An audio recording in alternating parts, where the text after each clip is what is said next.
Good morning, members and guests. I just have a request. I see there is somebody called Zoom user on the platform.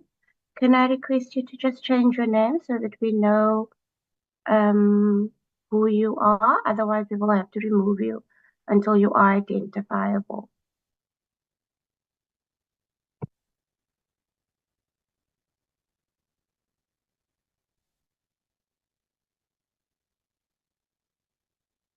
Zoom user.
Good morning, honourable members, and good morning to everybody present.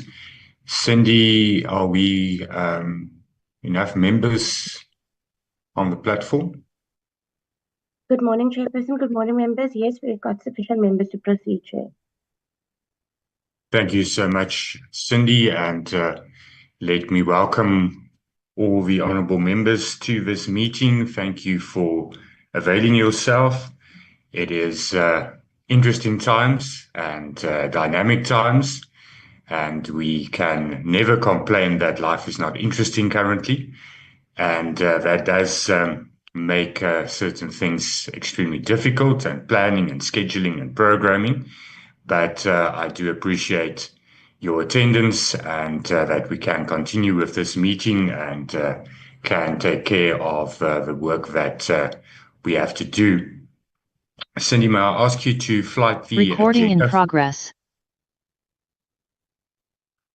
You can flight the agenda for us. We can start the meeting officially. It is 9:02. I did welcome everybody. We do have apologies. We have an apology from the Honourable Beasley, and Honourable Spies also requested to be excused early. She has a medical emergency, and we also appreciate that, and that she is present regardless. Cindy, any other apologies? Yes, Chairperson. Ms. Bila has a flight at 9:25, so she will leave the meeting for about 25 minutes and join if we are still busy after she's landed. Duly noted. Thank you, Cindy, for that. Then, honourable members, you have received the agenda, and you do see the items on the agenda, and we are then getting to the adoption of the agenda. But I do see the Honourable Mwali. I see your hand. Good morning, Chair. Good morning, honourable members. Please note that Honourable Lucky Montana was trying to also join, but he's struggling with the network because of load shedding, but he will be joining the meeting. Thank you.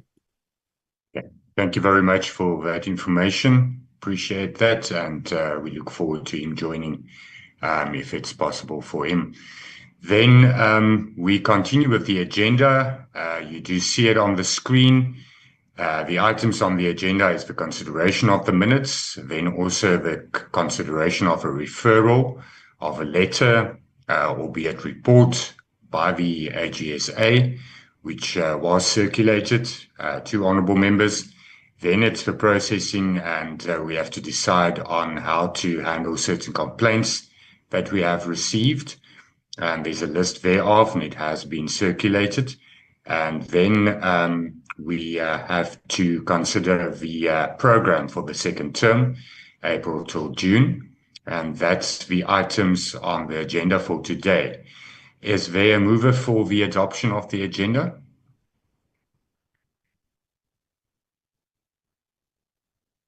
Honourable Subrati.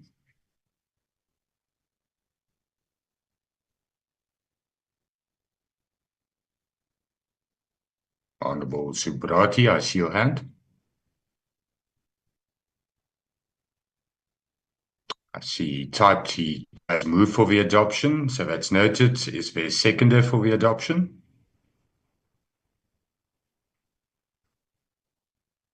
Honourable Yes, Bateman. second. Thank you, Honourable Bateman. Appreciate.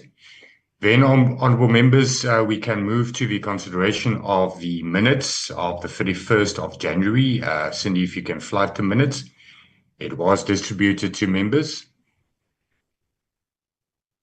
and I'm sure all members did go through it. It was a short meeting.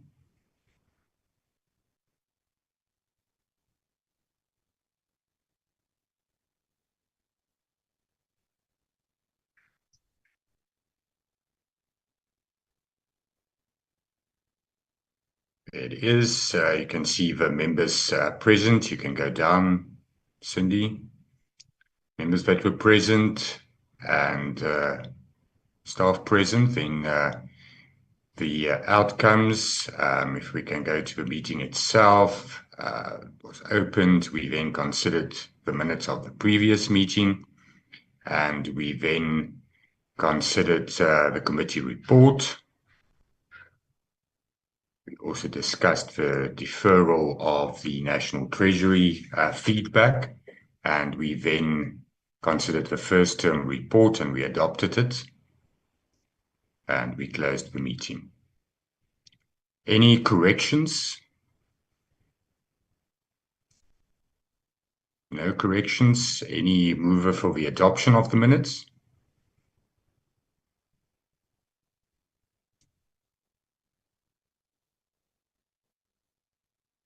Anybody?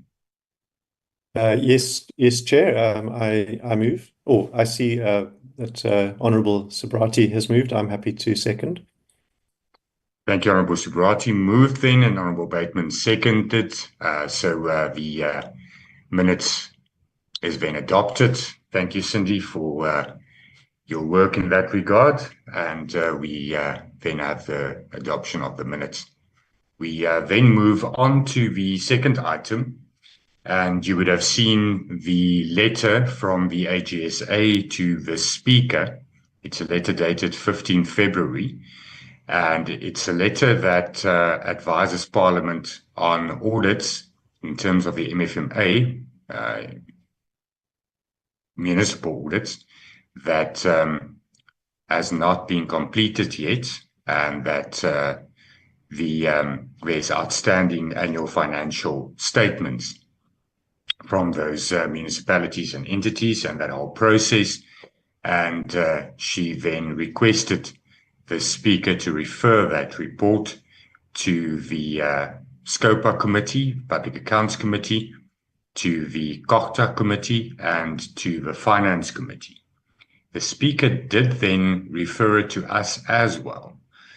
And now we have to decide, honourable members, do we want a briefing on this matter, as it will be dealt with by those other three committees that the AGSA requested should deal with it. So they will process the matter and they will call those municipalities and entities and take note of the financial implications and so forth and scrutinize that. So do we want a briefing on that, or do we just note the contents of the letter and implore those committees to deal with the matter? So I open it for discussion, for any inputs on how you think we should deal with the referral, and if you do agree that we just take note of the contents, or do you feel that we should get a proper briefing by the AGSA on the matter? Any member that wants to contribute on this matter?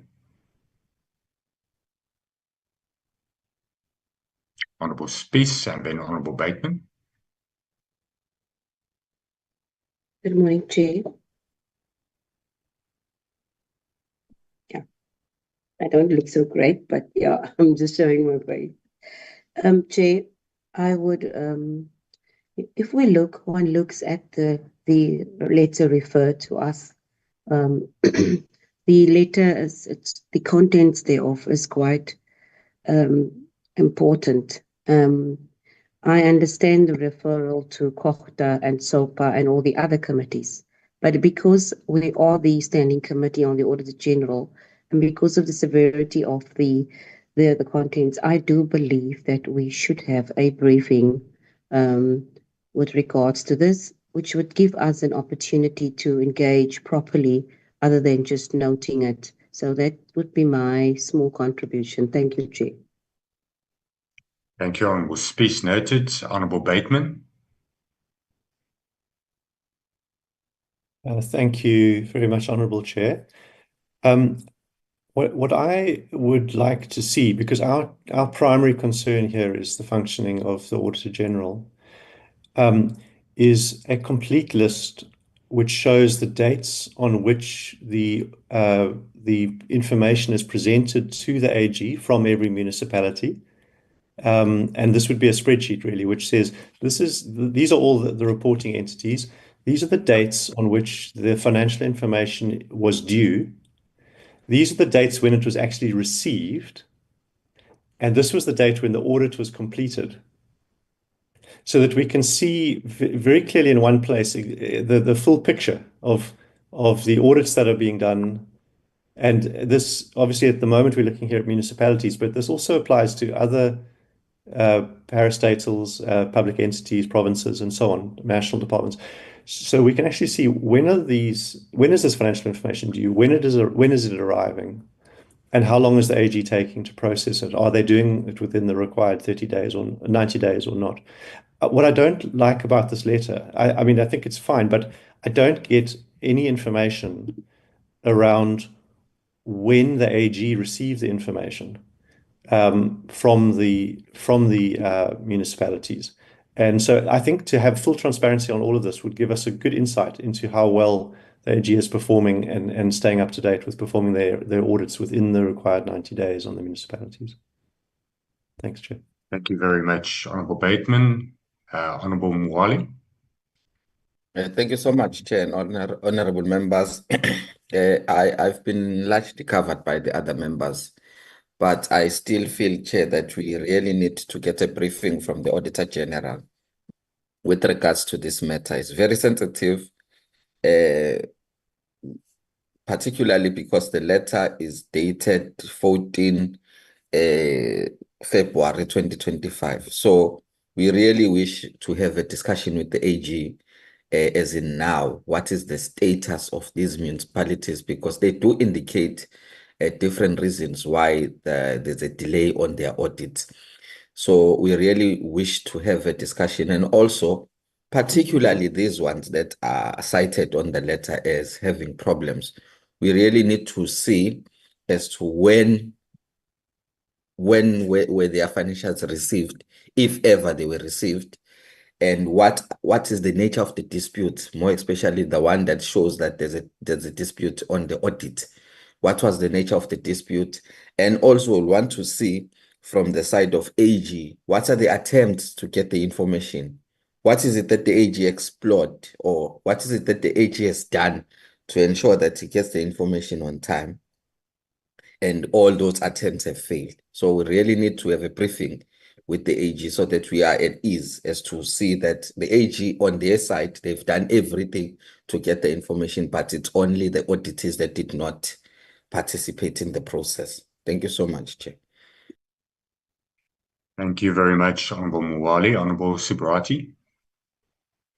Chairperson, I'm happy to support the honourable colleagues more on the basis of having oversight over the AG. We also don't want to lose focus. We are not here to do the job of SCOPA, nor the job of COCTA, because our task is to ensure that the AG remains independent, remains sustained, and it is able to carry out the functions that it's intended to carry out.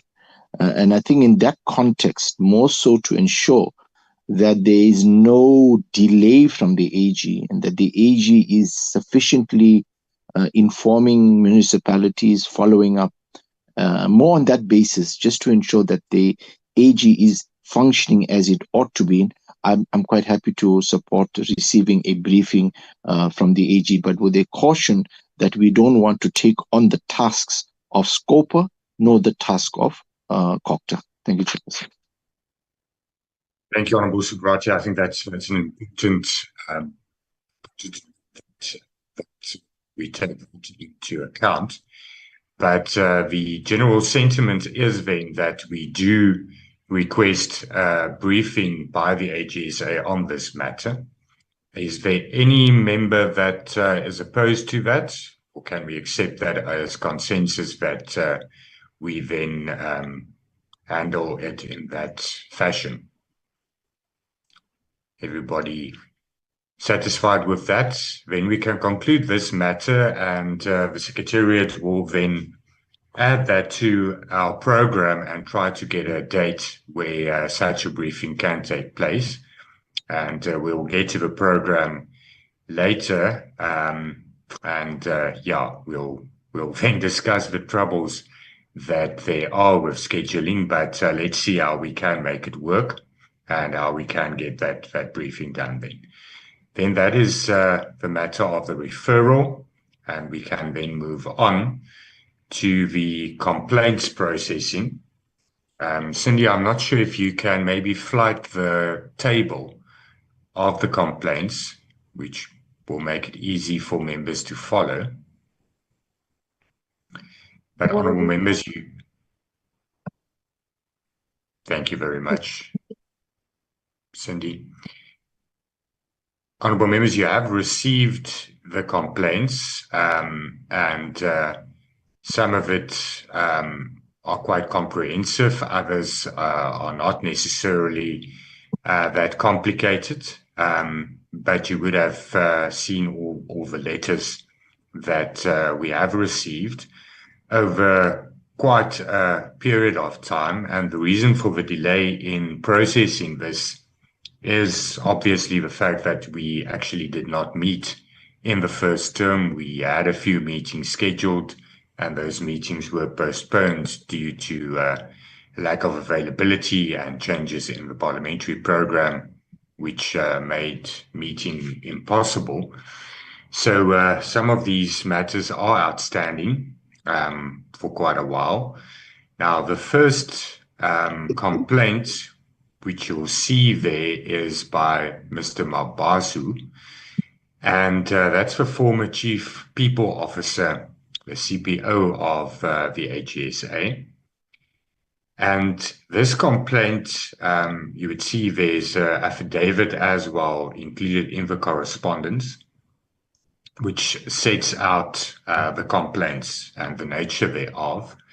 But in short, it relates to the AGSA, the current AG, the current incumbent, but the complaints refer and as reference to a time when she was the DAG and certain actions she took, which is being contested by this complainant as being wrongful. But this complaint was referred to SCoAG already in 2022. So in the previous term, in the 6th Parliament, it was already referred to SCoAG. There was a briefing on this matter. We can't at this stage establish where it actually, the completeness of how SCoAG dealt with it. There is reference to it in a committee report, and there is minutes that I did have sight of that there was a briefing on some of these complaints and some of the reasons and reasoning behind some of these issues. Because one of the matters, for instance, referred to the previous AG's salary increase. But the Public Audit Act was amended since then. And you would know that now the salary increases of the AG is dealt with in a different fashion. There's a recommendation by the Independent Remuneration Commission, and then SCoAG also has a role to play, and the National Assembly approves it. And we've been through that process last year already as committee. But at that stage, that was not the legislative process, and the DAG at that stage had the power to consider the recommendation by the Remuneration Commission, but to then make a determination, and that was within the DAG's powers. But so the complaints with regards to that, that's one of the complaints, and then there's a few others which you can read in the affidavit itself. The question that we have to consider is, how do we deal with this? It is now again brought to our attention. We are a people's parliament, and we should not be seen as not wanting to deal with and resolve on complaints. And if there's even if it is on site that there's no merits in it, it should be dealt with, I believe, in the correct way, so that there's justice at the end of the day, and that we have finality on the issue, because it does seem as if this complainant will resurface and resurface up until there is finality and a final outcome that is dealt with a proper process in terms thereof, if that makes sense. The complainant did also refer this to the public protector, but we are not sure if there's an outcome. It does not seem as though there's an outcome on that investigation by the public protector yet. So that investigation seems stalled. But that is with regards to the Mabaso complaint. Honourable members, we must then decide, do we have an investigation, call the complainant, call the AG and hear both sides, and then formally conclude on the matter and process it so that there's finality? Or do we further investigate the previous committee's processing thereof? Do we go and look further? I must say the Secretariat and myself have looked. I had a discussion with the DAG, the current DAG as well. I was given the minutes and the ATC's report, but from that I can't really gather the complete finality of the matter and how it was dealt with completely in the whole process, and that does create a certain problem. So that's the two options. Either we say it's actually already been dealt with, we make sure it is, we go into a further investigation of finding those minutes and so forth. Although I think that we have seen is what happened, and I don't think there was a formal investigation hearing both sides and concluding on the matter as is. It almost seems as if it was done as part of an annual report, a report on the annual report, and that was just one of the observations and recommendations of the committee that was then tabled, but it wasn't dealt with as a complaint.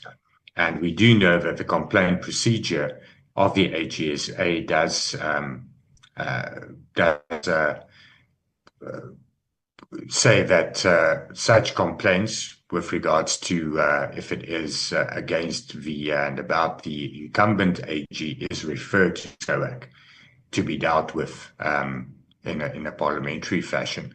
So the other option is then to do it in that way now and to hear both sides, conclude on the matter, bring out a report and resolve on it. So, honourable members, any inputs on that, any thoughts, and your guidance would be appreciated. Honourable Bateman.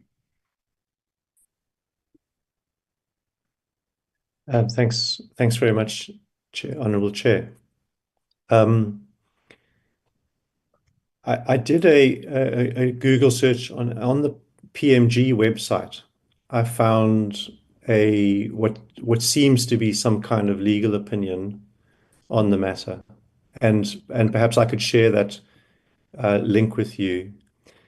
But from the correspondence, it seems that the former DAG, current AG, mandated the legal process herself rather than referring the matter to SCoAG to process. And so I think we should find out, we should review that legal opinion. We should find out who provided it and what the terms of reference were, and also get the full legal opinion. We don't actually have the full legal opinion. We only have a slide presentation, which seems to be some kind of report back on it. There's also reference to the, I don't know whether at that stage she was the DAG or the AG, I think probably the DAG, but there's a reference to her appearing before Parliament to answer questions around this. Again, I haven't seen any details around that. I had a look at the opinion, and it does concern me slightly. It does concern me, I think, and so I think we should probably review it and follow the course that you've outlined of having a process that's supervised by SCoAG. As you say, I mean, I think this is going to be something that lingers if it's not dealt with properly. And so in particular, it relates to the awarding of benefits without transparency before SCoAG, from what I understand. The legal opinion says that SCoAG only made recommendations in respect of salary and termination bonus, whereas SCoAG was supposed to also make recommendations with regard to allowances and other benefits, and that never happened. And so it seems like the DAG acted in the absence of information around, in the absence of guidance from SCoAG on that. But this particular legal opinion says that the DAG had an implied duty and authority to provide for the allowances and benefits for the AG.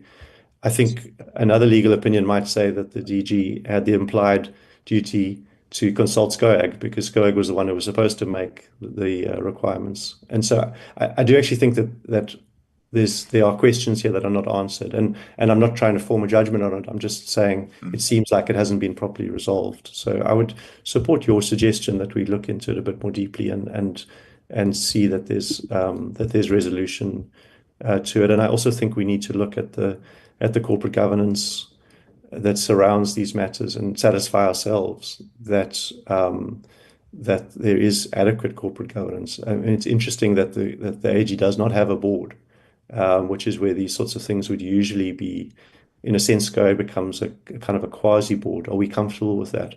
Or not that I'm keen to see the multiplication of public entities with their own boards. That's a whole other issue. But we do need to make sure that there is proper corporate governance on functions that really do require it. And so I think there also would be merit in having the complainant appear before SCoAG to answer questions. Yeah, that'd be my feedback. Thank you, Honourable Chair. Thank you very much, Honourable Bateman. Appreciate. Honourable Mwali and then Honourable Sbarati. Thank you so much, Honourable Chairperson and honourable members. You know, Chair, I'm of the view that we really need to employ an investigation into this matter. Now that this matter is coming back again, it shows that this matter was not dealt with correctly or adequately at the time when it came in for the first time. So we are running a risk of having a situation where this complainant might go and say, I've reported this matter to SCoAG or referred this matter to SCoAG twice, but it did not receive attention that it deserves. And then we would have a situation where this parliament would not be seen as a people's parliament. Therefore, Chair, I really suggest that we really delve into or decide as to whether we have an investigation around this matter, get to the facts, and satisfy ourselves with the facts around this. Because, again, Chair, these are serious allegations that are cited in that affidavit. Are serious allegations that requires us to not just overlook at this matter and say, no, it was dealt with by the sixth administration of the other committee, but we need to also satisfy ourselves because we are the ones now who are handling the matter, and the matter is before us now. So I feel that we really need to have a briefing from the complainant and the AG or employ our own investigation into the matter, find out the facts around this, then make our own determination about or our conclusion on this matter. Because of the serious or how serious is the allegations or whatever that has been complaints from the complainant. And also, as I close, Chair, you know, we're dealing with an institution with a good reputation. AG is one, or is regarded as one of those institutions with very good reputation. So to have such allegations not dealt with properly, this can dent the integrity of the AG that they've kept for a very long time. So if we get such a complaint, I'm of the view that we need to then go into an investigation, find out the fact, then clear if there's this, if there's no substance in the complaints, let's clear it publicly, so and so that the AG will be or the office of the AG will be vindicated in this matter. So I really feel, Chair, that we need to have an investigation on this matter so that we find out what really transpired. Thank you so much. Thank you, Honourable Mwali. I think that's very well articulated. Honourable Sbarati. Chairperson, I also support my colleagues in a few points. And firstly, I think the matter needs to be interrogated and it needs to be put to rest to the satisfaction of SCoAG that we have dealt with it fairly and justly, and that we are satisfied that both the complainant's concern and issues surrounding governance have been dealt with. However, I would say that the way we go about doing it is an area that maybe I wanted to comment on.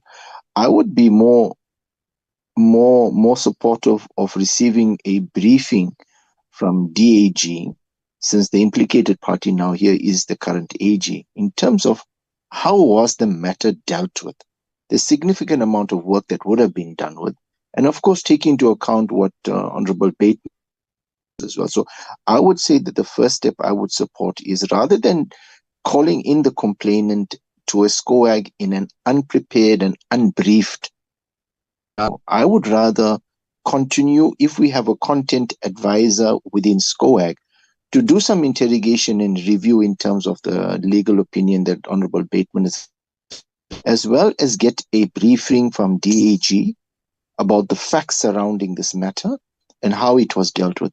Then SCoAG can take a decision at that point. Are we still satisfied that the matter was adequately dealt with?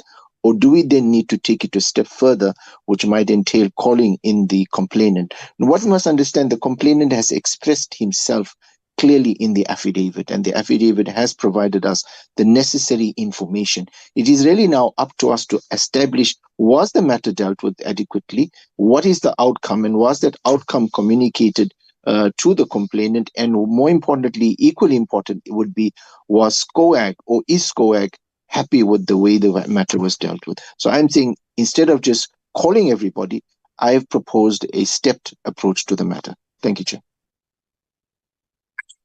Subrati, that does assist. If I can summarize, honourable members, would we agree that we ask the committee staff to assist us in obtaining the full legal opinion? I also saw a brief something in PMG on it, but not the complete legal opinion. And to furnish us with all those documentation.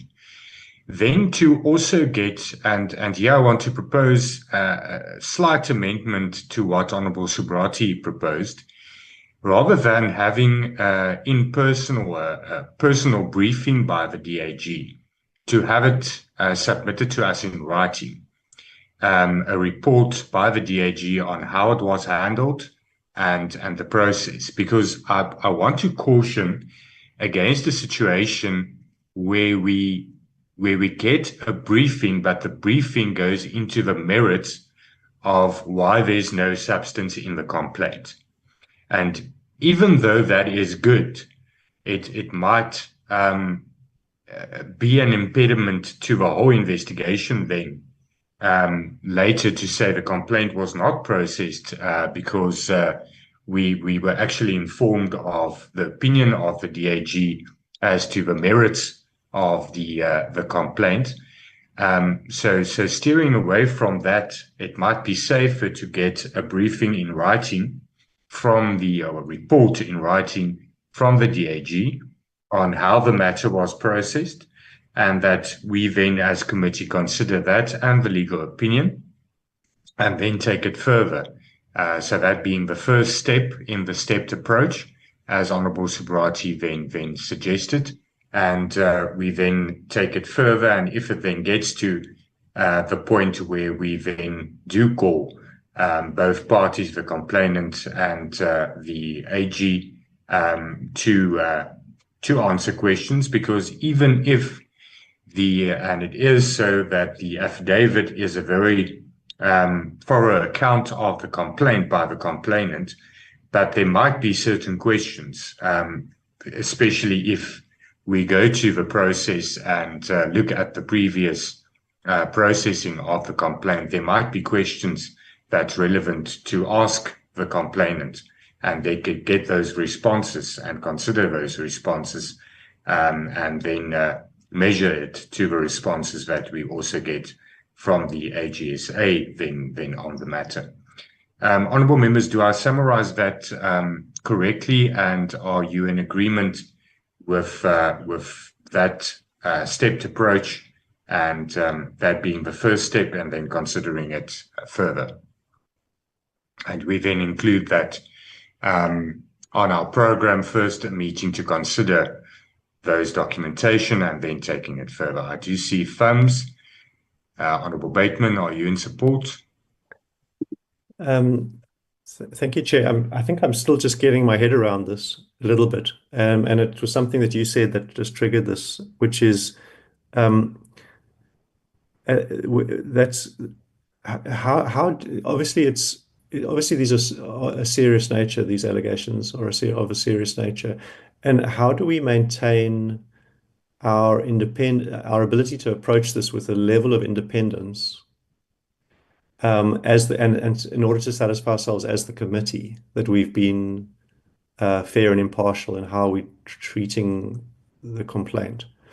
And And you alluded to this by saying that we would like to hear from the Deputy AG, but without a comment on the merits of the case, which I think is wise, because we don't want to.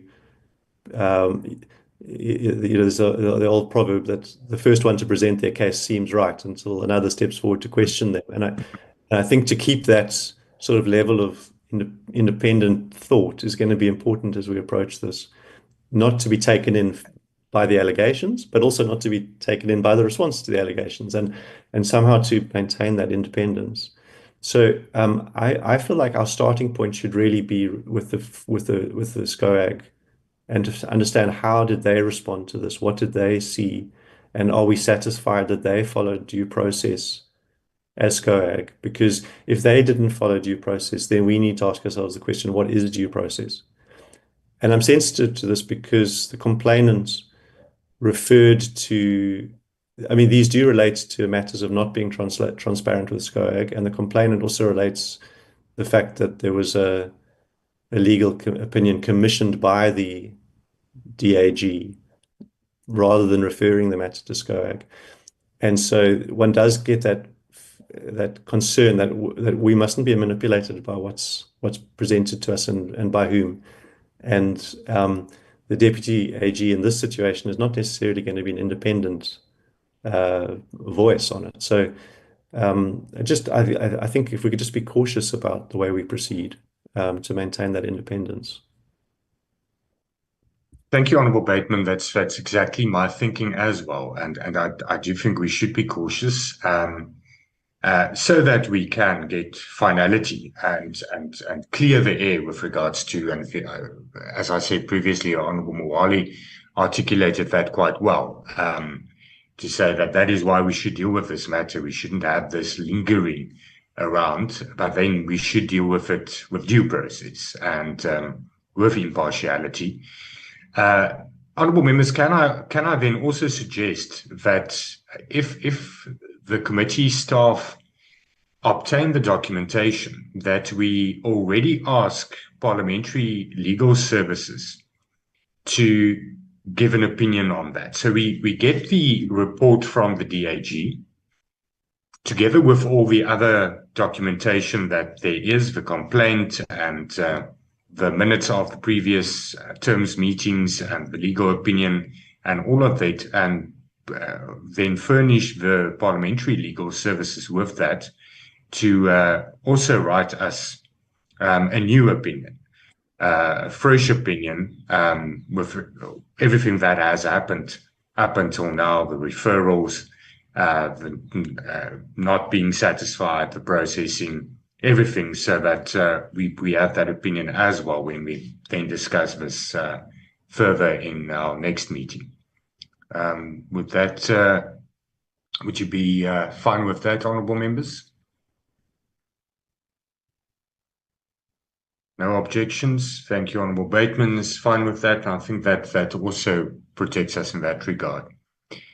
Then we can move to the second complaint. Cindy, if you can flag that for us again. The second one is then by Ithala. In terms of Ithala, and it's a complicated matter with the Prudential Authority and the Banking Act and a lot of technical elements with regards to the audit and disagreements on the audit opinion. But you would have seen that there was communication from the Prudential Authority that did raise the matter with the AGSA. And that was sent on the 9th of March. The letter from the complainant was then sent to us on the 13th of March. The suggestion in this regard and the advice is that we should allow the AGSA space to respond to the Prudential Authority and then provide us with the outcome of that response and of the interrogation of the matter. Are you fine with that? would have seen the correspondence and the complaint. Any comments on this matter? Can we deal with it in that fashion? It is an operational matter. Honourable Subrati and then Honourable Bateman. Thank you, Chairperson. Chairperson, I'm happy with the approach. I think the substance of the matter is, and it is. PA is questioning the issue surrounding AG signing off the financials on the basis of a going concern. And I think it's only fair to allow AG the opportunity to respond that how or what factors did they take into account in terms of signing off the financials on the basis that it is a going concern. I think that is the starting point, and allow them to have that technical and professional conversation. Provide PA with their sound reasoning, and then we will then track that conversation as it unfolds. So I think that I support the approach that you have proposed, Chairperson. Thank you very much, Honourable Subrati. Honourable Bateman. Thank you, Honourable Chair. I'm comfortable with what's being recommended here. I do note that Mr. Pupuma's objection relates to the interference of the PA with the Auditor-General's activities, and my personal view is that that objection does not have merit. I think the PA, as any interested party, has got every right to engage with an auditor with whom they might have a disagreement on, obviously not applying any kind of inappropriate pressure, but I think if it's a question of just establishing facts and making sure that facts are accurate, then that's the kind of engagement that is, in fact, one probably could argue that there's a moral duty to point out misstatements, because if you're aware of them, and others are going to be relying on them and potentially going to suffer harm because they are relying on information that you know is false, then there's a responsibility to speak up and say, and to point out where those errors lie. So I don't see merit in the objection from that perspective, but I do think that the letter raises questions about the audit quality of Ithala by the AG, and reading through what the PA wrote, and being a little bit familiar with the situation from my work on the Finance Committee, I do think that we should see what the response is, as has been recommended from the AG, and I think that there might well be some follow-up work for us to do after that. So let's not lose sight of this. I don't think the matter is closed from our perspective as SCoAG. Thank you. That's important. Thank you, Honourable Bateman, for that contribution. Honourable Mwali.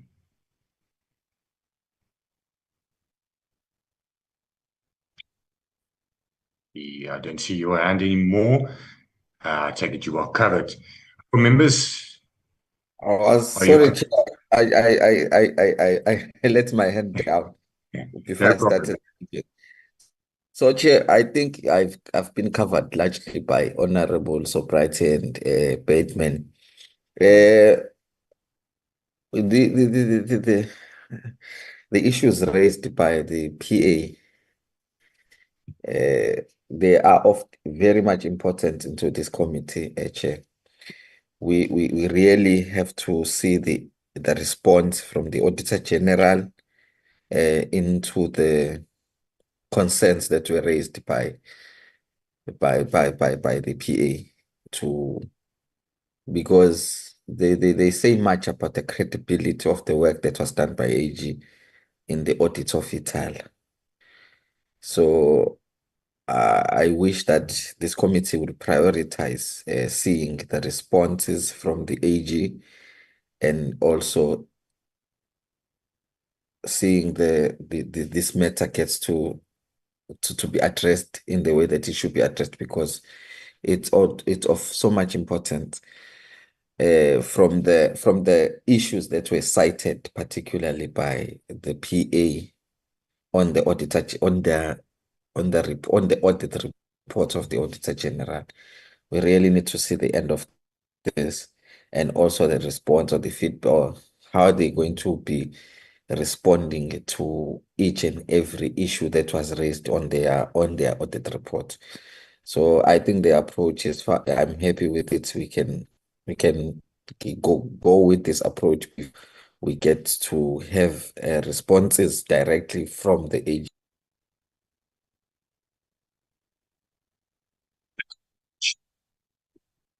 Then we have consensus on the matter, and Cindy, then we can just please write to the complainant and inform the complainant of the decision, and then also to the AG that we please await the response on the PA's issues, and then how the complaint will also be dealt with.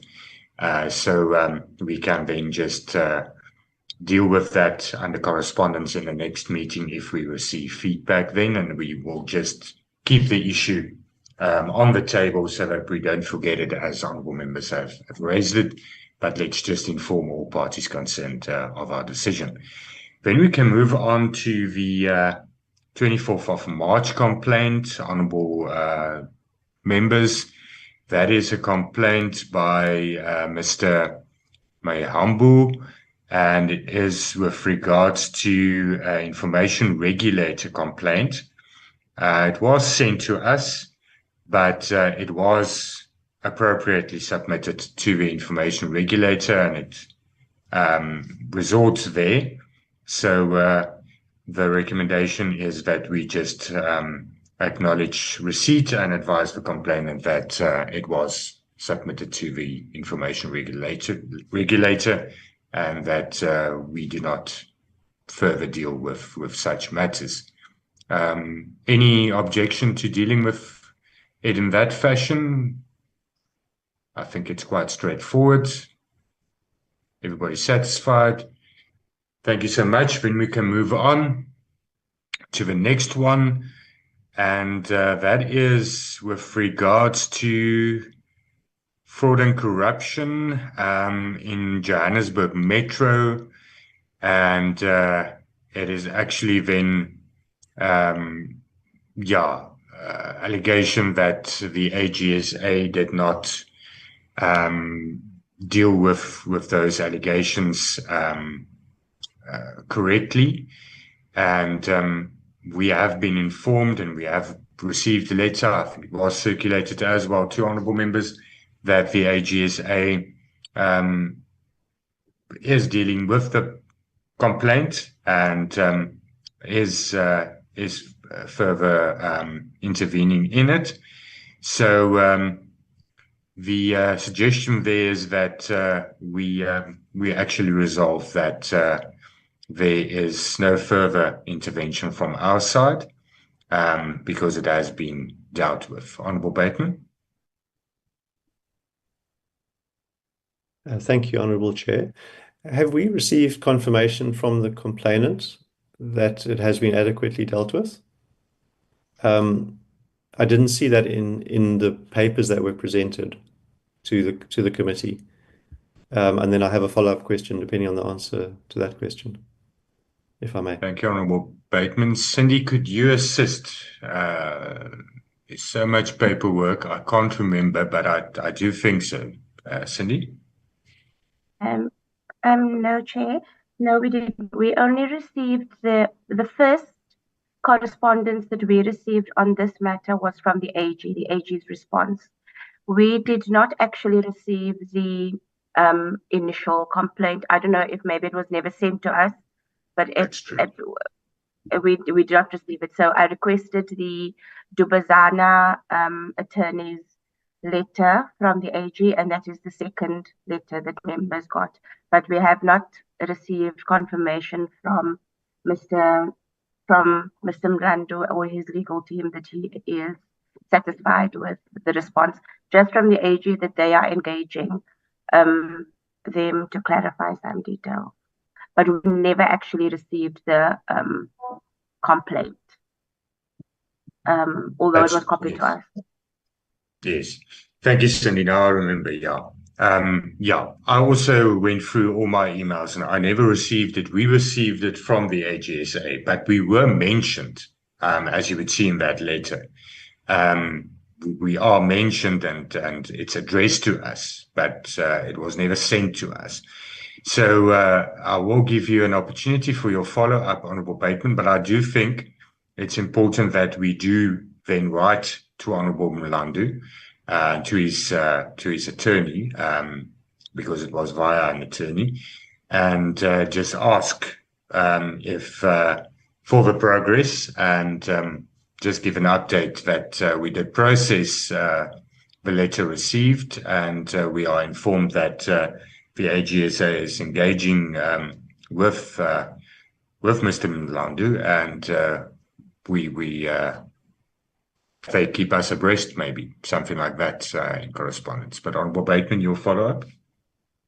Yes, so my follow-up was really for the AG to ask, has the AG investigated the appointment of the 130 employees to ascertain whether or not it was irregular? And if not, why not? But if so, has the AG reported that to the appropriate enforcement authority? So that was really the question that I wanted to ask for the AG. And then and I think it would also be helpful for us to know, to get in-house legal advice on what our legal responsibilities are. Well, both of the AGSA and also of the Standing Committee, because those lawyers who addressed that letter to us were saying that we are legally responsible and put forward a basis for that legal responsibility. And so I would appreciate just something in writing from to answer that, lawyer to lawyer, so to speak, to say from the in-house parliamentary lawyers, actually, this is what the responsibility of the AGSA is, this is what the responsibility of SCoAG is, and whether or not that assignment of responsibility to us has merit or not. Thank you, Honourable Bateman. I think that's a good suggestion to get a legal opinion on that, even if it's not with regards to this. Well, it is with regards to this, but also for future reference, so that is clear. Honourable Mwali. Thank you so much, Chairperson. Honorable Bateman just took it from my mouth. I wanted us to get a legal advice on this matter, Chair, because the fact that the lawyers of the complainant mentioned us when they were sending the response, or when they were communicating also with AG, then says we should have an opinion on the matter or on the totality or to see the end of it. So really to say or come in this meeting and then agree that I know the AG gave us a letter to say they've explained their role as the auditor to the complainant, and they're still engaging further with the lawyers of the complainant. Really, it requires also us to have an opinion, not say on the work of the AG or how this matter should be resolved, but it either to say the AG should handle this matter without our assistance or us having an opinion on the matter. So that will be supported by us getting a legal opinion on the whole issue around this matter. And also, I wished that we got the first correspondence on, or the first complaint from the complainant, because also I wanted us to establish the allegations in the complainant's letter about the fraudulent activities on the billing, and also that was this then complaint, or was this raised during the audit, or it was after the audit? Because if this came into the attention of the Auditor-General during the audit, then it requires that they should also consider such a complaint when they are also making an opinion on their auditee or on the auditee in question. So really, Chair, I wish that we should look at that. Thank you so much. Thank you, Honourable Mwali. Noted.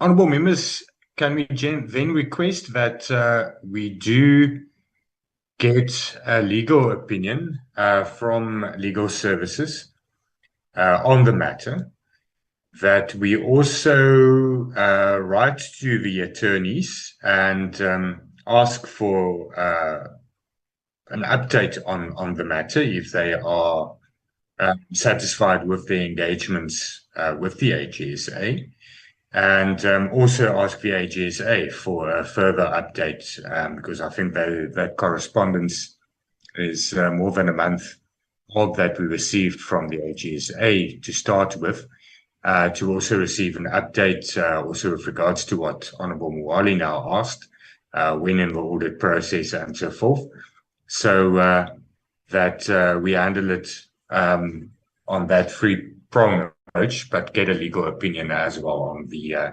role of SCoAG and the role of the AGSA in terms of PRECA and in terms of the legal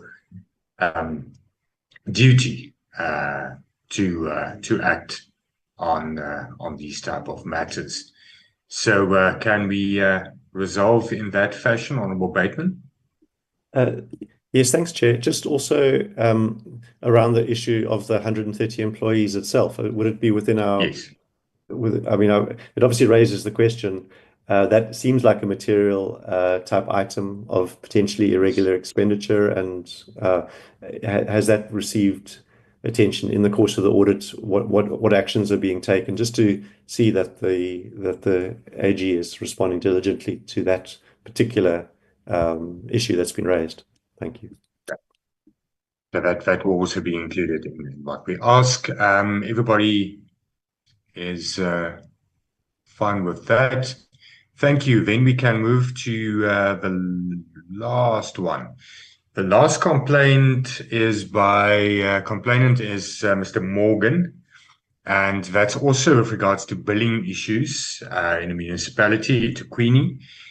That is an operational matter in terms of the audit, and as far as we can gather, this has not been, the complaint did not go to the AG to start with. The first forum was SCoAG. So the recommendation here is that we refer the matter to the AGSA for a response, to get a detailed response on that.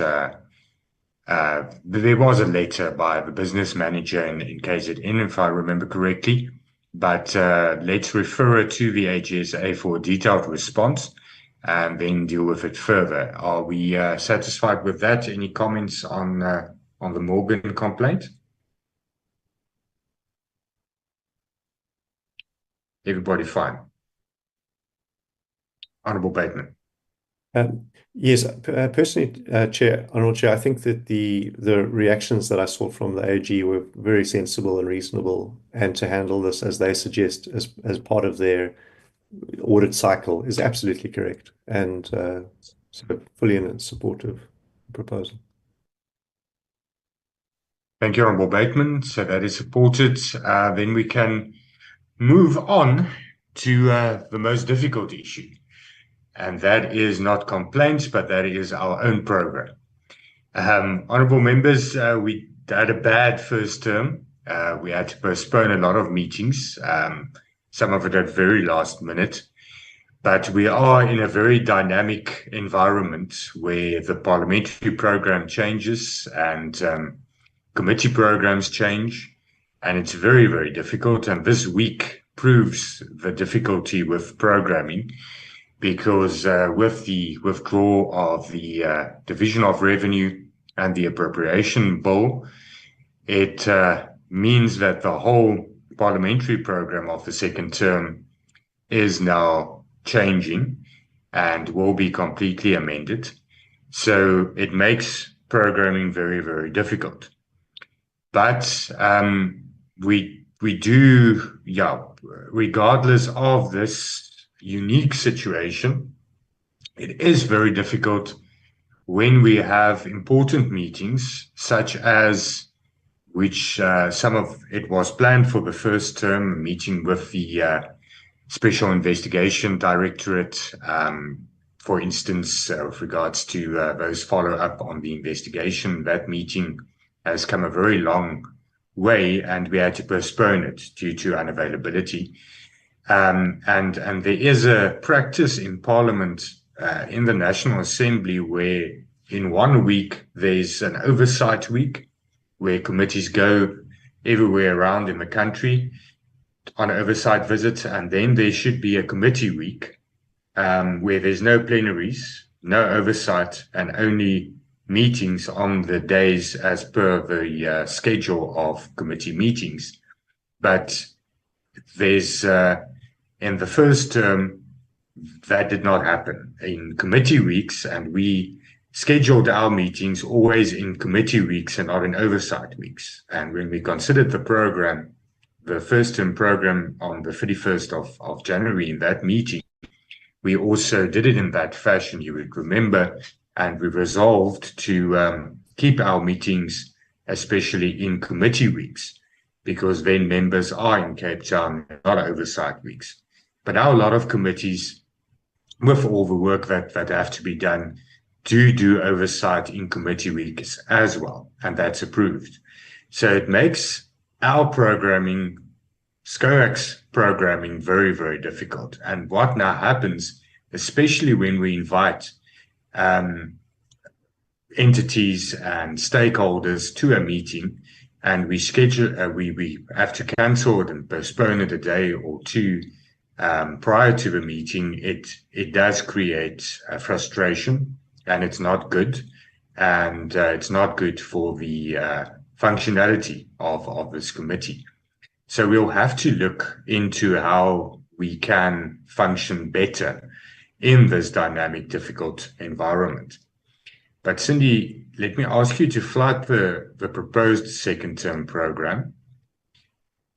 And then we can just look at what the items that are proposed for this term on the agendas of the meetings.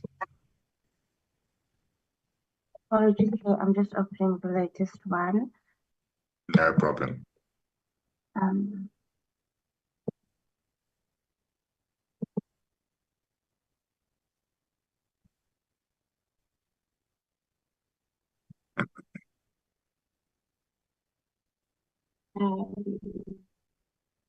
Is it visible on your end? Yes, it should be now. It is. It is. Thank you, Cindy. So the first one, there we are on today's, and then the first meeting, we are proposing the 16th of May, and that would have been a briefing, and you would know that that meeting has also come a long way.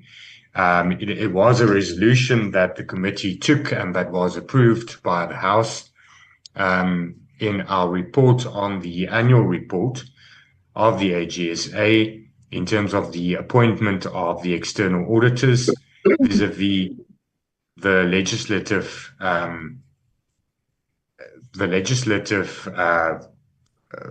obligation of the annual approval of the external auditor contract. And we said that we'll have an engagement on that. We had to postpone that meeting. Now, on the program as it is now, parliamentary program as it is now, it would have clashed with the budget votes. There's mini plenaries scheduled for the 16th of May, and that would have been a problem.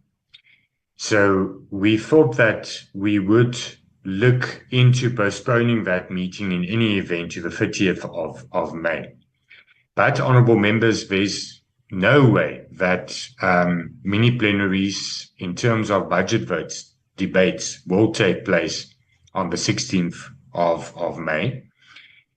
They will most probably, because the whole process must now first restart again, and a new appropriation bill must be tabled, and then there's the engagement of all the portfolio committees with their entities and departments in terms of their strat plans and APPs before the budget vote debates can take place, it's unlikely that there will already be budget vote debates on Friday the 16th.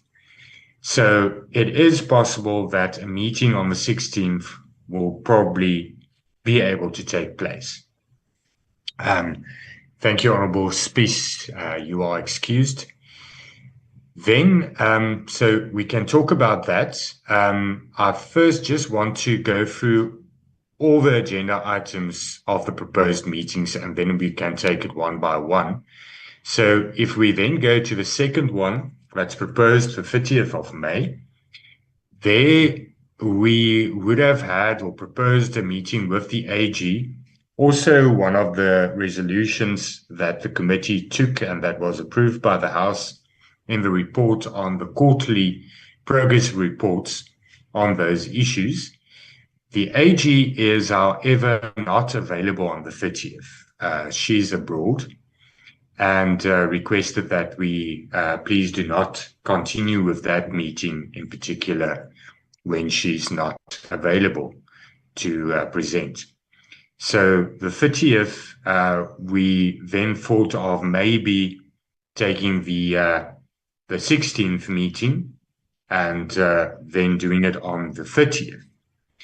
But, honourable members, because the 16th might be less of a problem, the 30th is most probably going to be a problem now with the changes to the program, because the 30th, there will probably be budgetary engagements and maybe already budget vote debates that will take place on the 30th. So I think the 30th is a problem date. Then the 6th of June is the next suggestion, and there it's a very important meeting, in my opinion, because that is the briefing by the Priority Crime Investigation Directorate and the Special Investigation Unit on the processing of matters referred to them by the AGSA. And that's also a meeting that we've had to postpone a few times already. So that 6th of June would have been a problem. It would have clashed with preliminary scheduled mini plenaries. Those mini plenaries were scheduled in the old program to deal with committee reports, and most probably the APP reports of committees, and those whole battery of committees reports that would have then be dealt with in mini plenaries. But that's most probably not going to take place. But the 6th of June will most probably be a day where there will be budget vote debates, or some other kind of important sitting in terms of the budget process. So I do think the 6th of June is a problem, but that meeting should take place in this term. I do think we should engage. We did resolve to engage with those entities and with law enforcement in terms of those matters. So we should prioritize that. On the 20th of June, we then would have had a follow-up meeting with National Treasury to discuss the finances and the funding, the outstanding debt. You remember those issues. We had one meeting. Follow-up meeting would have taken place end of last year. Treasury then requested a postponement. It was then postponed.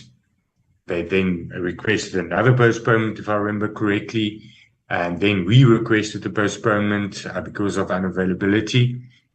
So that's also a long way coming.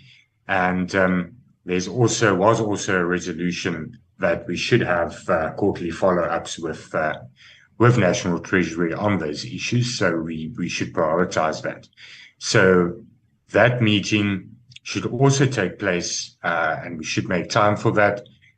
We would have then, in terms of the old program before this week's events, would have combine the SIU meeting with this National Treasury meeting. That was a proposal. But I think the 20th of June is also problematic. I think the budget process will most probably then not be finished yet.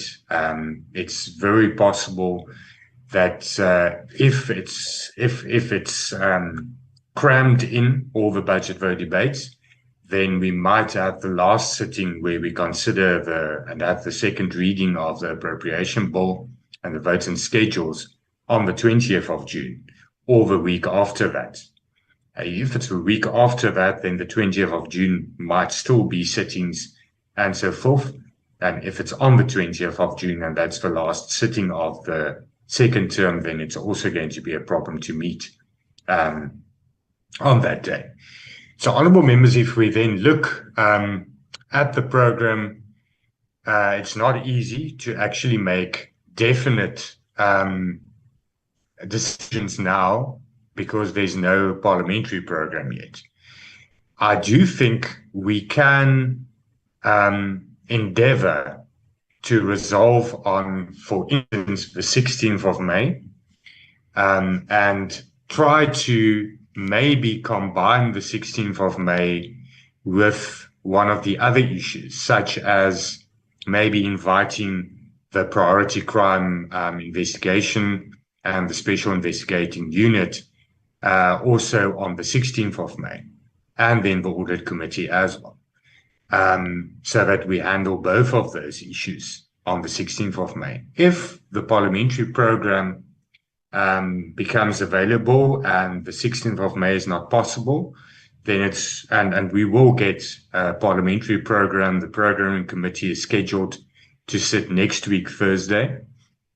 There's a special chief whips meeting next week, Wednesday, and then a special programming committee next week, although it's leave period, to finalize a program. So we should know and have a final is a bad word in this environment, but we will have a better picture of how the program might look by next week. It will then still be possible to change if there's a scheduling issue and if there's something on the 16th, but I predict that we might be able to meet on the 16th. Could I hear any thoughts, any inputs on this, and so that we can resolve and we can try, because, honourable members, the problem is we do have to let these entities and stakeholders know well in advance of a meeting, and so that they make their arrangements.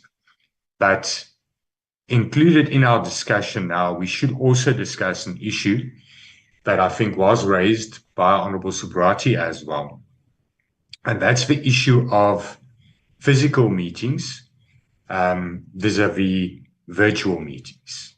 We converted today's meeting to a virtual meeting. You would remember, honourable members, that there was strong sentiment in the start of the 7th Parliament that we should do away with and limit virtual meetings and get into business as usual with normal physical meetings at Parliament. And that was a resolution by the chief whips, it was a resolution by presiding officers, and it's also what the House chairperson communicated to committees, that is the way that we should function. But it's also not sensible to endeavour to have physical meetings, and because of the nature of our committee, where honourable members serve on a lot of other committees, it is maybe important to make a decision and say, are we rather going to say that our meetings will be virtual and we apply for virtual meetings, rather than scheduling physical meetings, giving notice of physical meetings, and then in any event, having to convert to a virtual meeting, having to get approval, then having to change all those arrangements.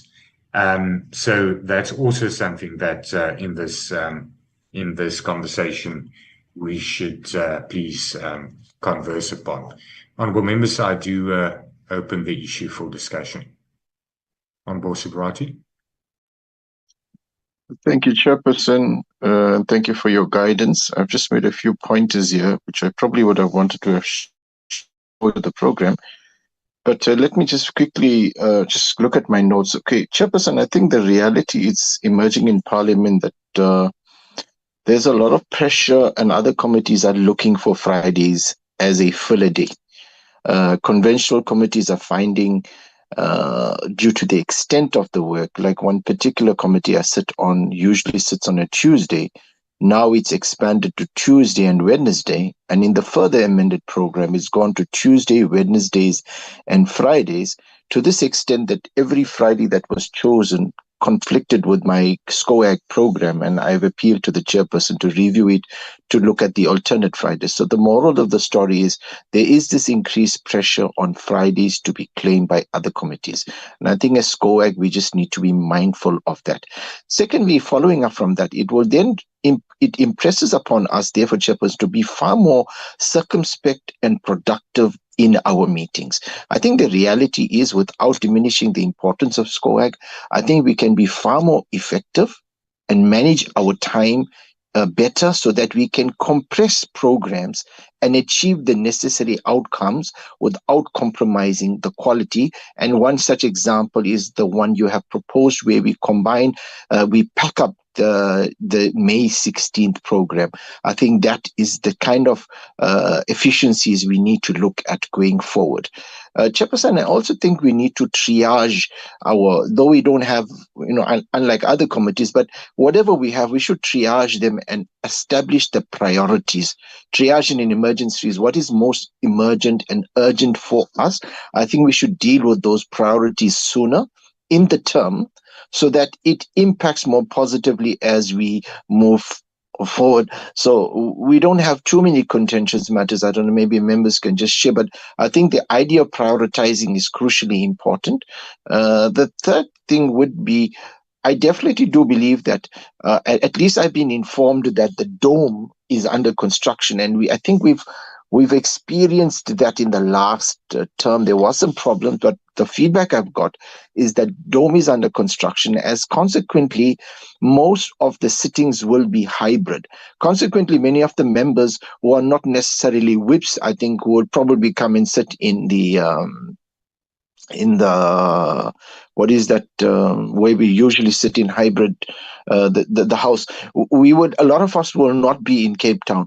At least a lot of members will not be in Cape Town. So we just need to be mindful not to allow them to travel only for and I think the virtual meetings, in my view, will be far more effective to achieve in terms of covering time. So I strongly suggest that we do consider the Friday, at least for this term, on the basis that the dome is under construction, that members might not all be there.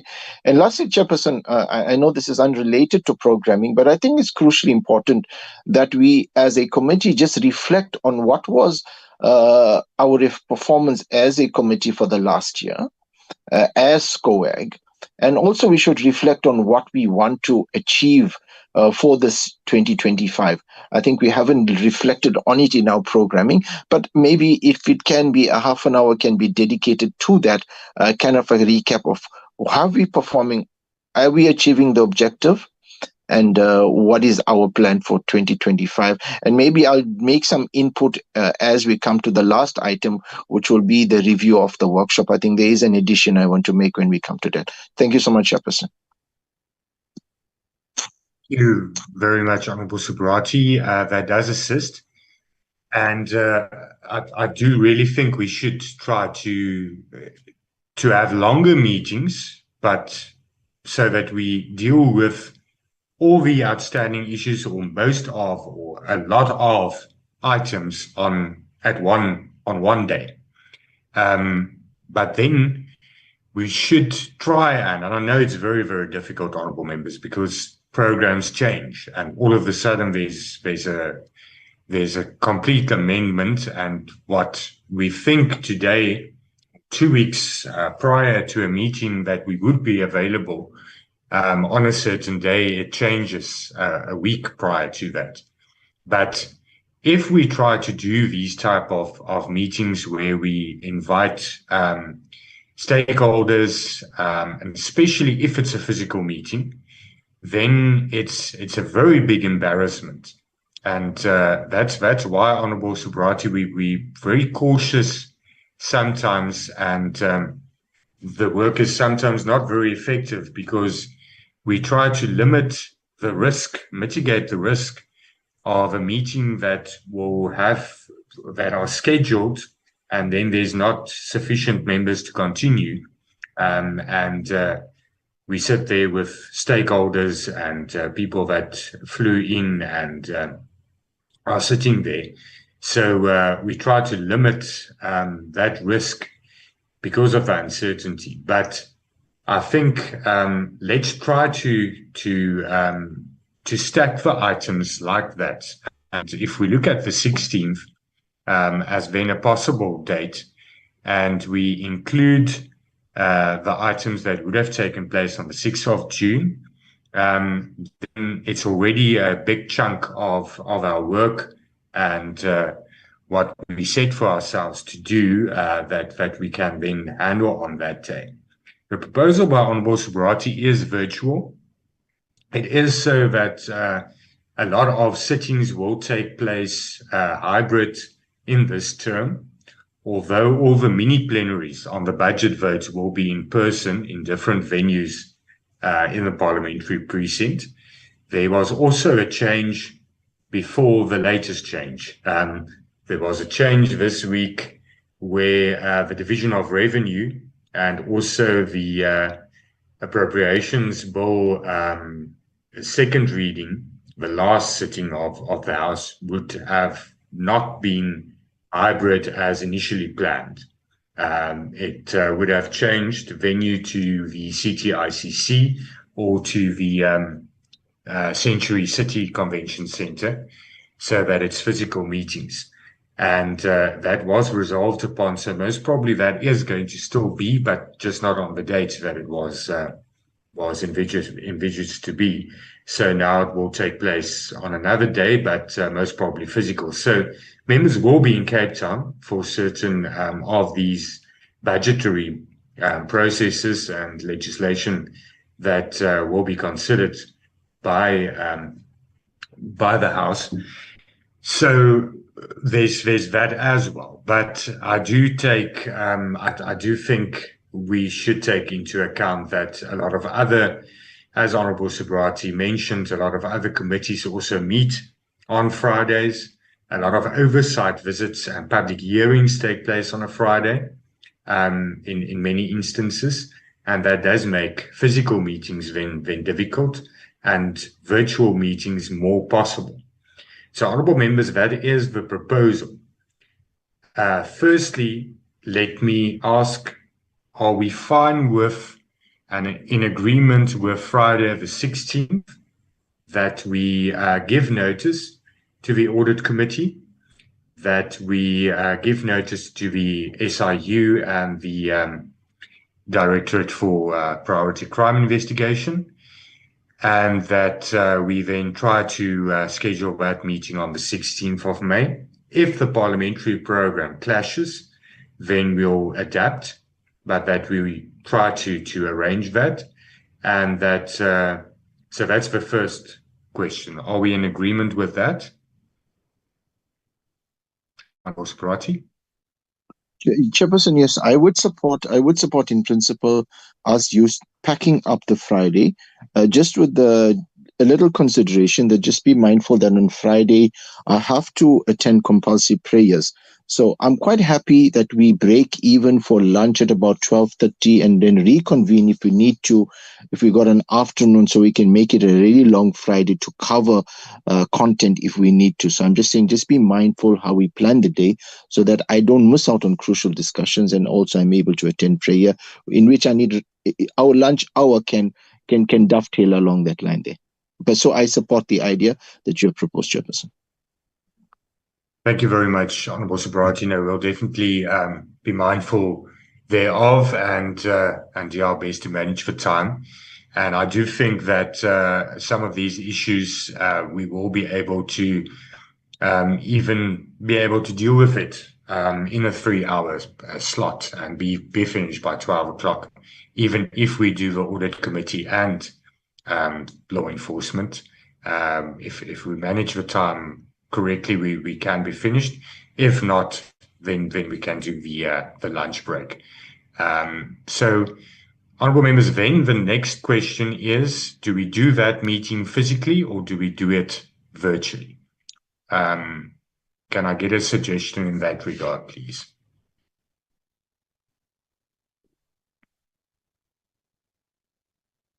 Chairperson, I feel virtual is a safer option simply because I get a sense with Parliament there's always issues with space availability of spaces. If you plan virtually, whether we have a space or not, we can have the meeting and get the job done. So I think from virtual point of view, it just makes more sense from a planning point of view. Thank you, Honourable Subarati. I think that does assist, and we can have more certainty that if it's virtual, even if there's something else, it might be better manageable. And even if we have to adapt the time, let's say that there is something in the morning in Parliament, then we can also consult with each other and move it to afternoon time slot, as many other committees also do. And we can then continue with the meeting, but it's easier adaptable because it's virtual. Are we in agreement? I don't see any other hands, so I do take it that we are in agreement with the 16th, that we deal with it in that way. With regards to the 30th of May, I said the AG was not available in any event. The proposal is that we request a progress report from the AGSA on those matters, and that we ask that report be submitted by the 30th of May, so that it's a written report on the progress made on those matters. Are we in agreement on that? That we do comply then with our own resolution that we do get quarterly feedback, but that it's not in person. And then with the annual report presentation in the third term by the AGSA, there can then be a further progress update, part of that meeting agenda in any event. Honourable Subarati? Chairperson, I just wish to add an item to this agenda here with AG. I recall last year when we returned the surplus, when SCoAG approved the return of the surplus to AG, one of the bases and the motivation was for AG will invest in increasing their IT infrastructure. And I stand to correction, but I know they made a strong case for that. And I think it's crucially important that we track and trace the utilization of that funds that we had approved for IT, because we are constantly, we've heard the HR challenges they have, the issue of attrition, the issue that their staff are constantly being sought elsewhere. And one way to mitigate is to invest in ICT, etc. And we had approved that. So I just don't want us to lose sight of that crucial, I think it was maybe about 400 million or 500 million surplus we have approved. So if we can also track that together with cybersecurity, because that will also talk to cybersecurity. I'm just placing an emphasis on a tracking of the ICT, the return of work of the surplus that we had approved that will be utilized for ICT. I just want to add that to the item when they report to us, and I support the proposal that you have mentioned. Thank you very much, Honourable Subarati. I think that is captured in the building of digital capabilities. But I do agree with you that that is very important that is included. It's not limited to just cybersecurity. It's also the digital audit processing software and that whole digital capabilities and building thereof that we had a briefing on during the annual report, but and I think on the draft budget as well, but that we get a progress report on that and include it. So that's duly noted. Honourable members, any other comments, or are you in agreement that we handle it in that fashion? See no problems.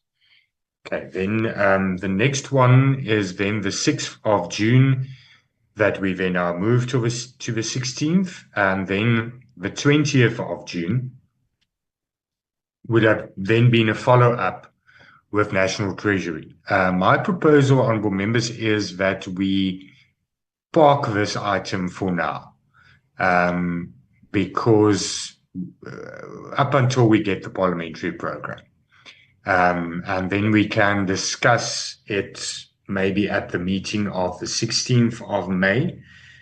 We can then discuss a possible date for that meeting to take place.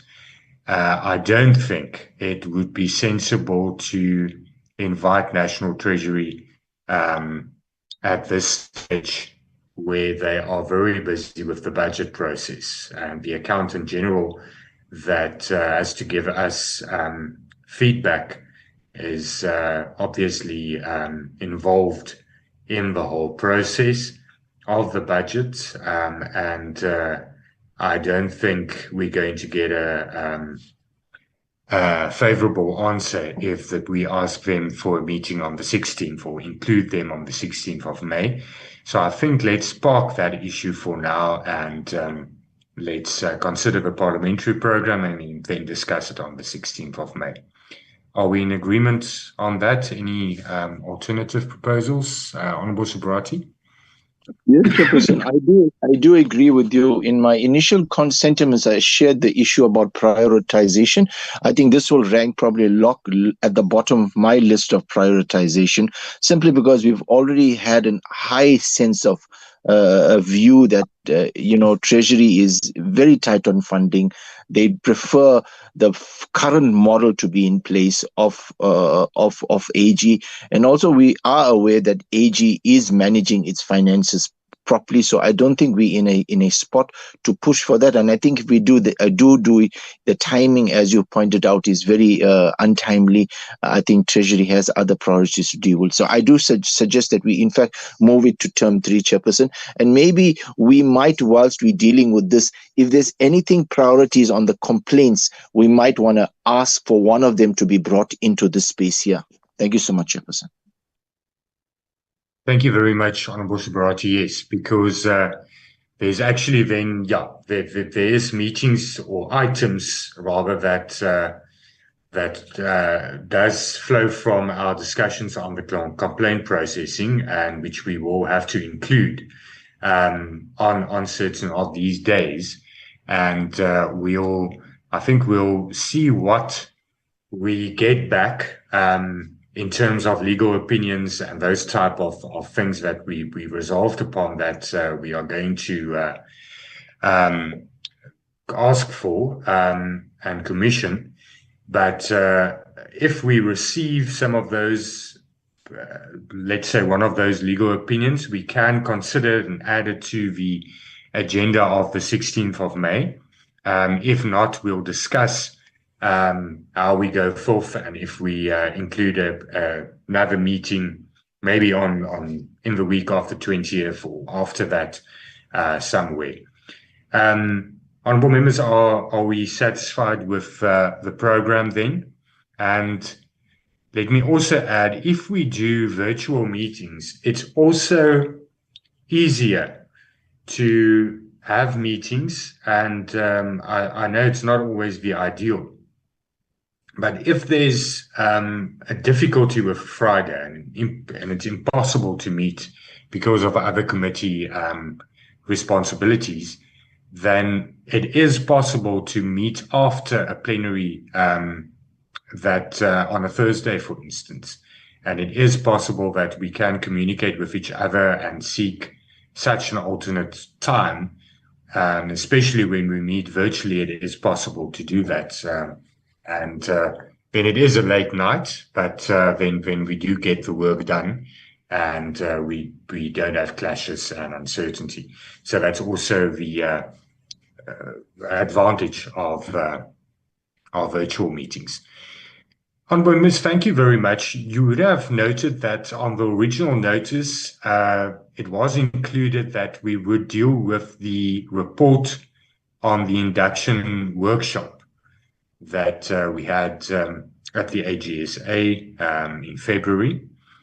I do want to request that we defer the item and that we possibly then deal with it on the 16th of May. There was a technical complication with the completion of the report, and it wasn't circulated to you. So if I can ask for your indulgence that we would deal with that report at our next meeting, I would appreciate your kindness. Any objection to that? Any problem? Honourable Subrati.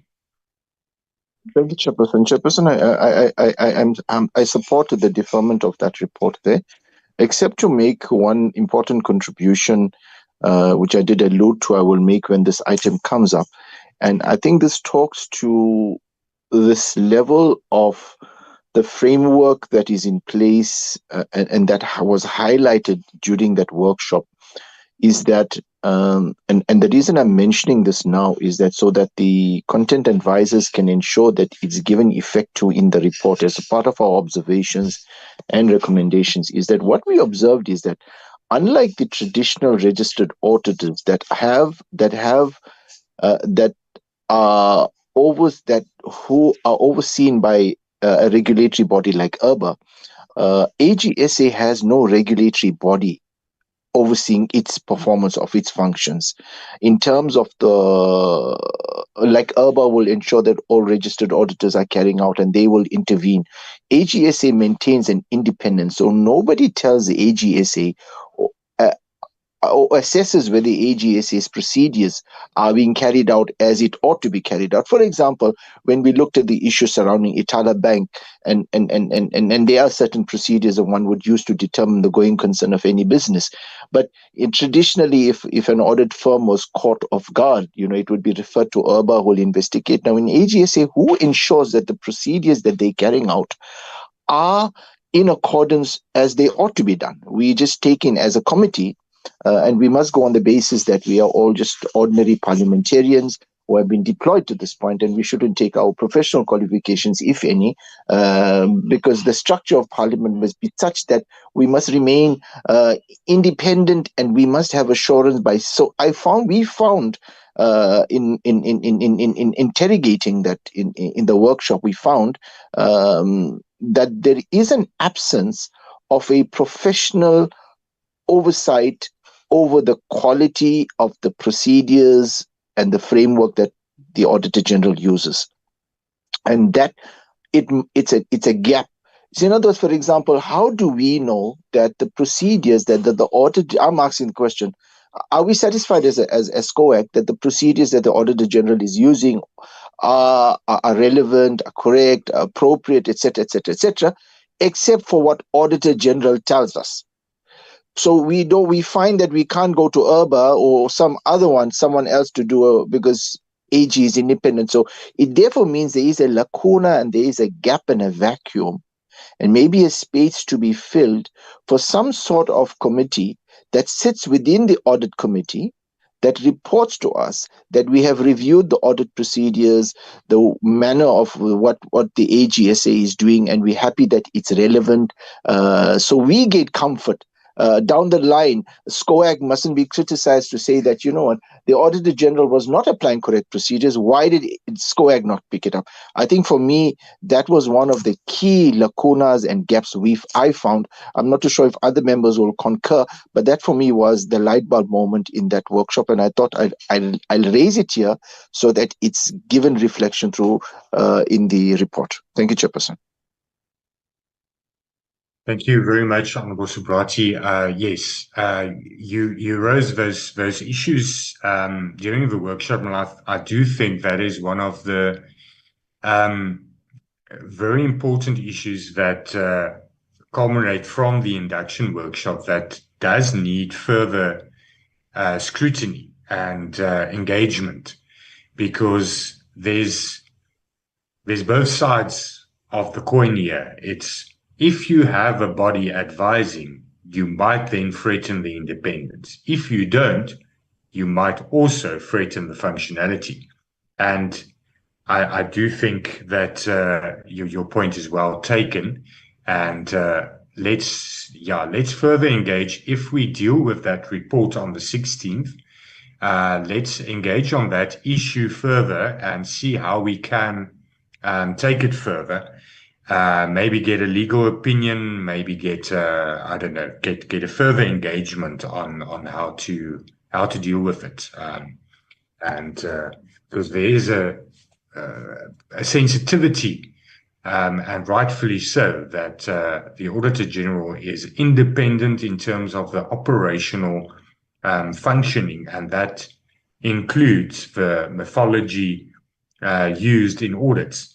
And the moment that is threatened, there might be a problem, but then there is and might be reason and a need for oversight thereof. And how do you do that? I think that's the important issue that you raised and raises.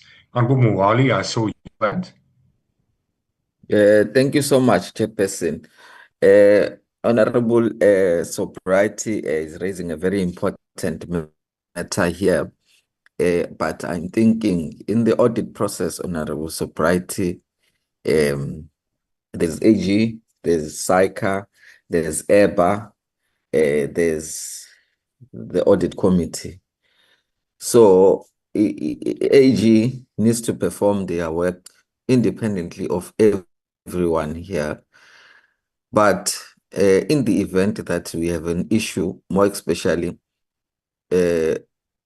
I'll mention the issue of the PA, because we are furnished with the report with the audit report when the AG is done, or when the AG is done with the work.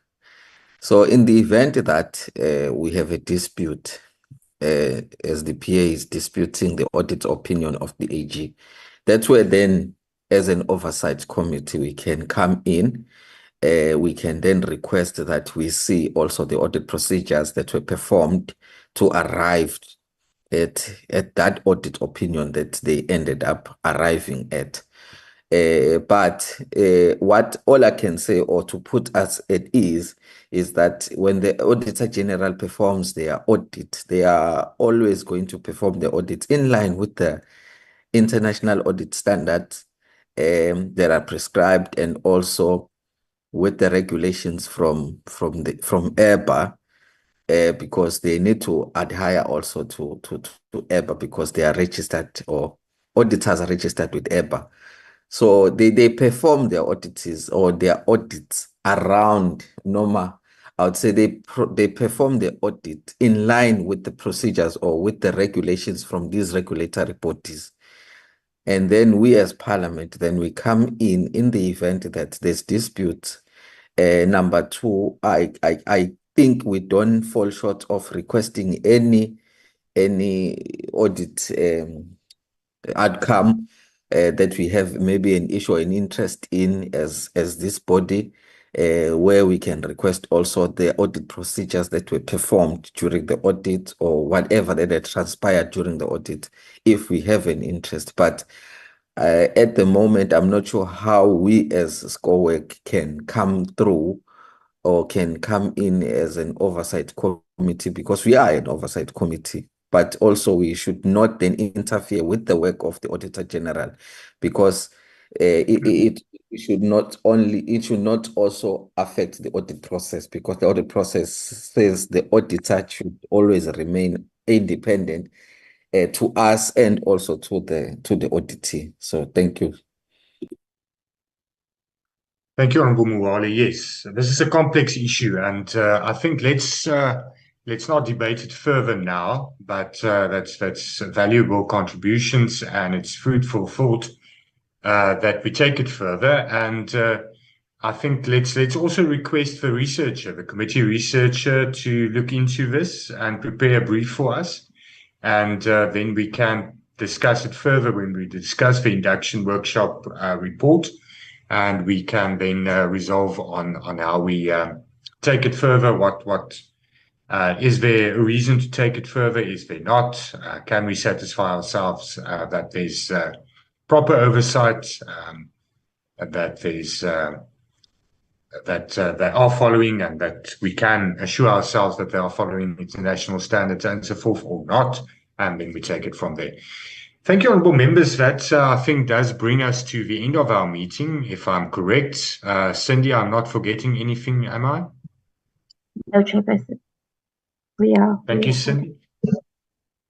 Thank you, honourable members, for your attendance and for your contributions. And thank you to the committee staff, especially Cindy, for your hard work. I know you thinly spread between us and your other committee, your primary committee, and we do appreciate all your work and assistance.